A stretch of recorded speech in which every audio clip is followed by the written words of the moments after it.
Something truly amazing is finally happening. Finally, all of the Marvel Netflix shows are here on Disney Plus on March 16th. And yeah, the entire Marvel Netflix legacy will be available to watch on Disney Plus, the home of Marvel, all that good stuff. I was a big fan of most of these shows while they were airing. From 2015 to 2019, they were really fun to follow, really adult, really good storytelling in most cases or some cases.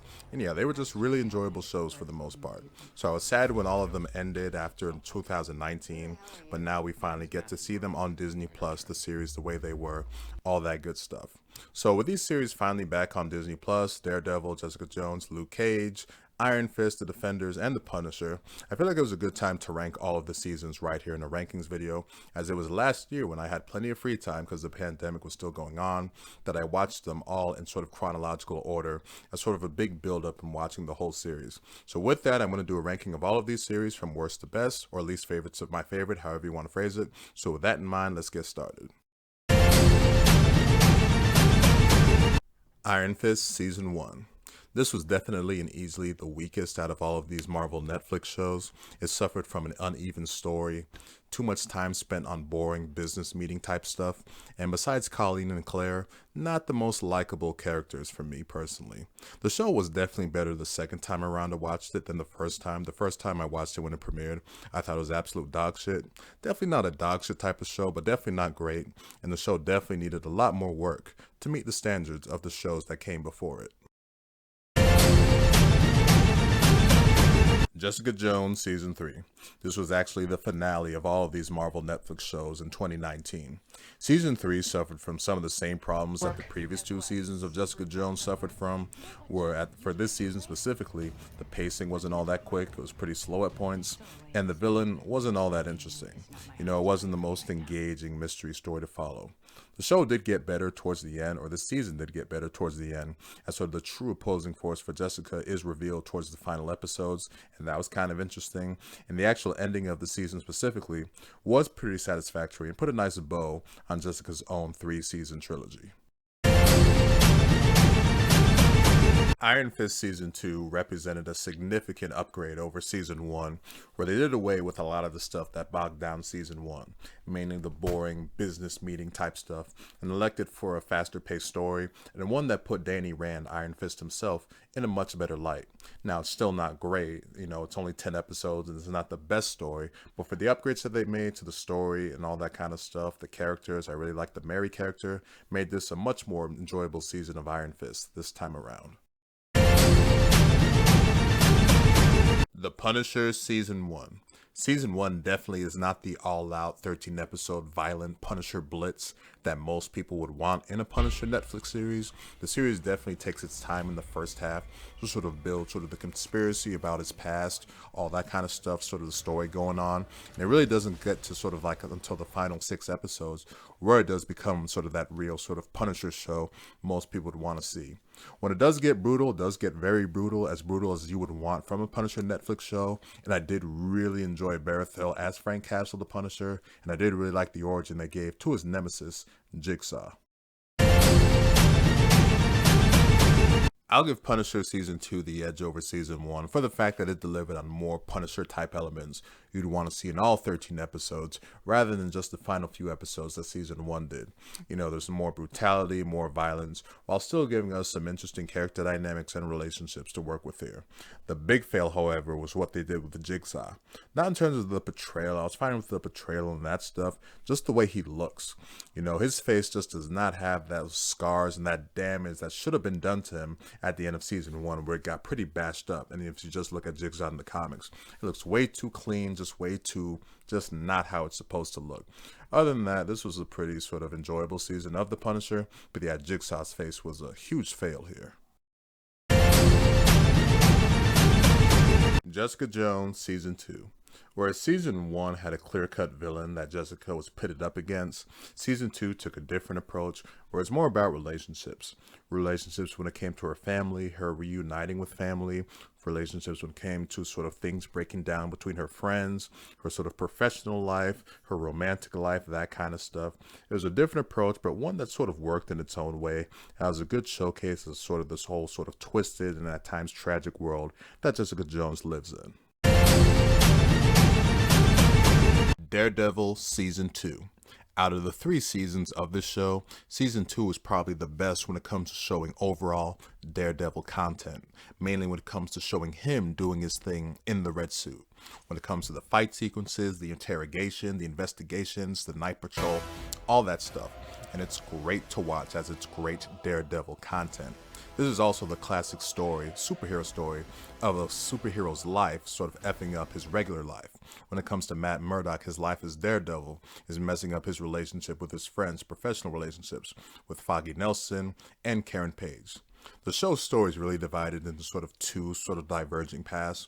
One is the Punisher arc, the introduction of Frank Castle to New York and the Punisher versus him, and him dealing with Elektra and the Hand. I would say the Punisher storyline is done very well, and every time it focuses on that, the show is definitely great, or the season was great. The Hand storyline isn't as great.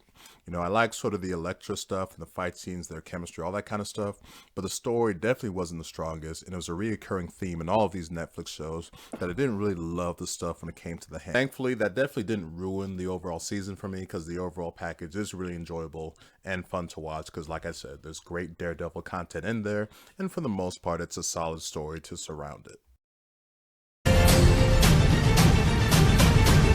The Defenders was the big series event type thing that the whole previous 5 seasons of these Netflix shows had been building up to. The easy comparison was that it's what the MCU had with the first Avengers movie in terms of that whole sort of build-up event style crossover.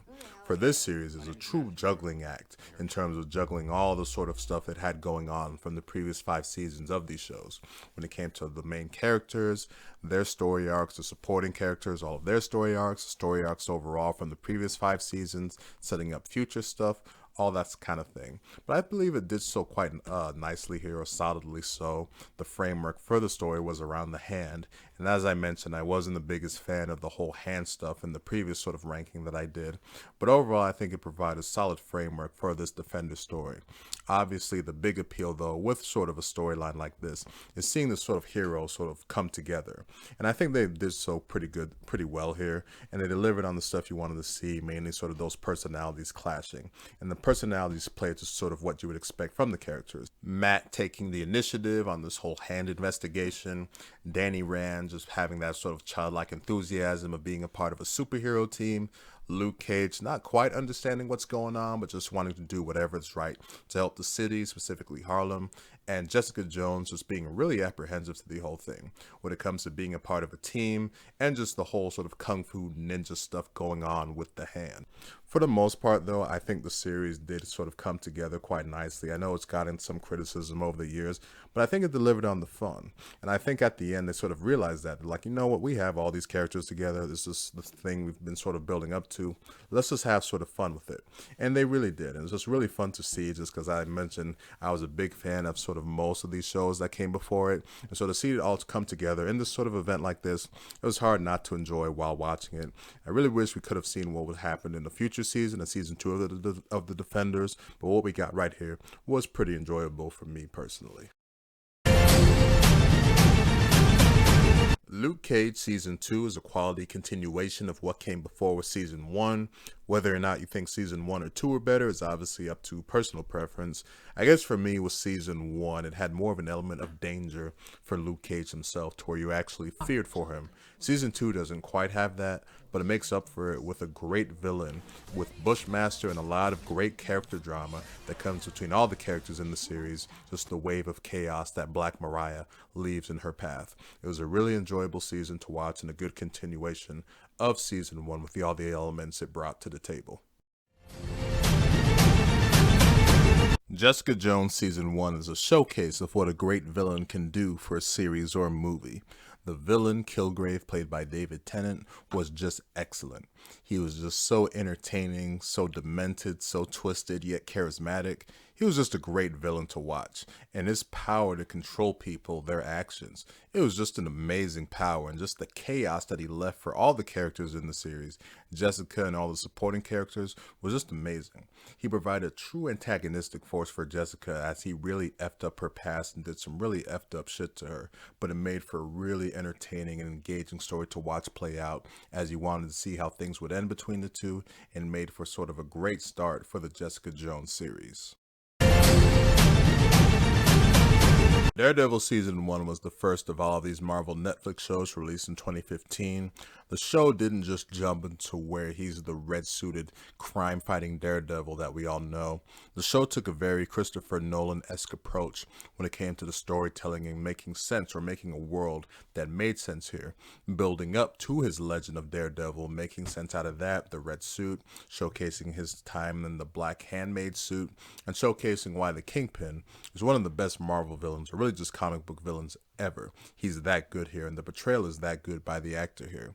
The story was high-end, high-quality storytelling, and the show just had that high-end quality that set the standard for the Marvel Netflix shows that followed it.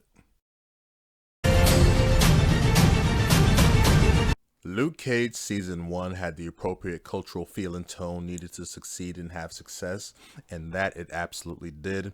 The show provided an actual element of danger for Luke Cage himself, as the unbreakable man did become breakable and faced a real element of danger throughout the show. It had excellent antagonistic forces in Cottonmouth and Black Mariah, and both were portrayed excellently here. Overall, the show just had so many great elements going for it, so many needed great elements going for it to be great and succeed. For me, Daredevil Season 3 is the crown jewel of all of these Marvel Netflix shows and seasons. The show was absolutely Dark Knight-esque in its approach when it came to handling all the elements of Daredevil here. His character, the story around him, the drama, the pacing, everything was just top notch, and I absolutely loved it. I mentioned before that how a villain can really sort of make or break these series, and with Season 3 we get the Kingpin, and he returns, and once again he's great. But we get Bullseye, and Bullseye is absolutely one of my favorite comic book villains, just because his power, what he can do with projectiles, to me is just so amazing. With this series, they absolutely take his power to the next level and make it just as dangerous as possible, so it's like, oh my god. You know, when he just starts wreaking havoc and all that stuff, and the fights that he has with Daredevil, it's amazing.